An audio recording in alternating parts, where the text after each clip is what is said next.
Two places we went to, I'm talking about before Lezhansk, the complications, you know, that I didn't say it yesterday, but we could walk around here for 14 hours a day for a whole year and cover about 4% of what happened here. Mamash, all day, every day, you walk around town. And then the bus ride, that's where I want to go from, you know, when we had those pictures on the bus. And the attempt, even though the point was made, the attempt to tackle a subject which is so complex. And so I want to go from there, you know.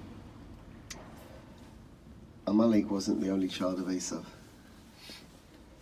And he's an Aluf Esav, but he wasn't the only child of Esav. And I'm sure you're aware of this, but if you're not, then I don't think it's even for debate.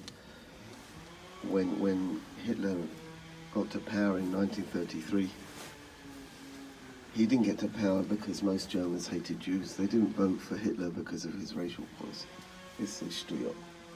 There were tons of villagers never seen a Jew in their life.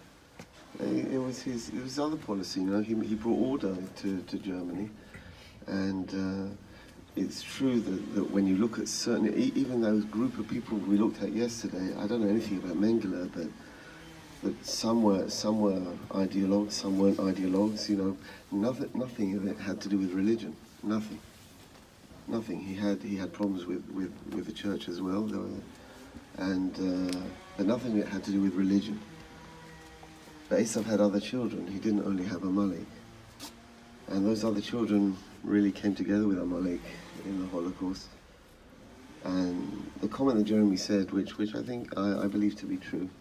You know, they made a law against saying it in a certain way here, but I'd love to be arrested here for breaking that law. I'd love to be arrested here for breaking that law.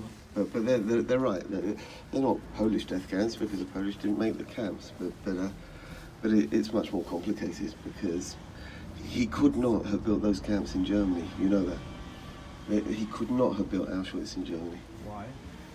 He did euthanasia for 2 years and the people stopped him. 70,000 people.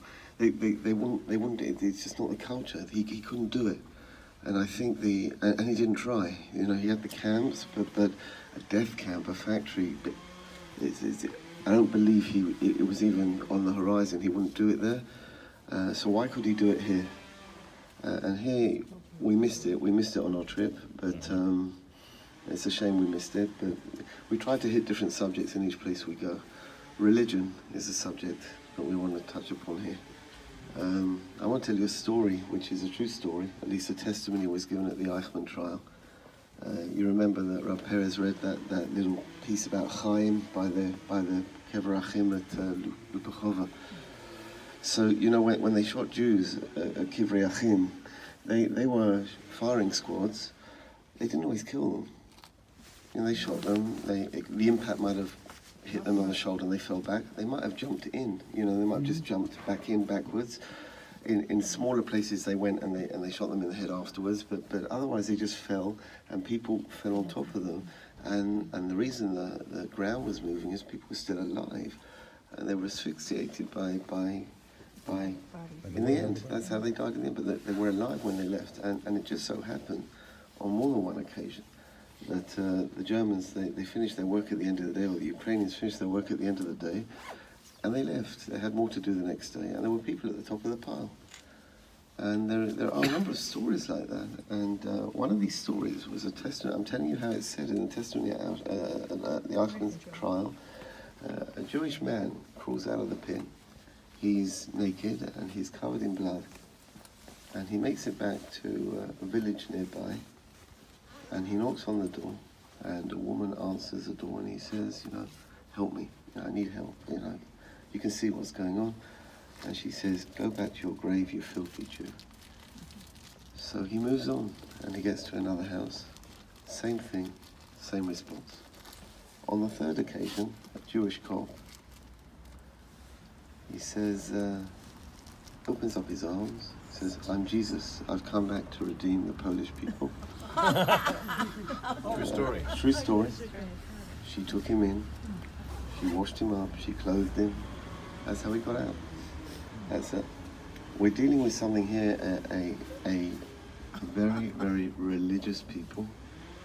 I'm always taking you back to Kos. The question is, what is religious, right? But a very religious people are people who solemnly believe that we killed their Lord. Although if he's the Lord, I don't know how we could kill him, but we killed their Lord, and that they are the new people, and that they are replacing us, and we are a cursed people, and they really believe it. Of course, if you're a truly religious person, you can't do evil acts because you're truly religious, and so there are many Christians who do very good acts. In fact, the most recent Pope, who was from here, the Polish Pope, 3 popes ago, yeah. He was a good man, John Paul. He was a good man. He was actually a priest in Krakow during the war, and a subject that we're just about to hit on, and a family who had a Jewish kid came to him after the war, and they wanted to baptize the kid, and they asked him, and he said, well, is that what their parents wanted? And they said no, and he said, well, then you can't. But he's unfortunately the exception and not the rule. The lead taken by the Pope during the war was a disgraceful lead. So absolutely disgraceful. He in any of his statements, he never even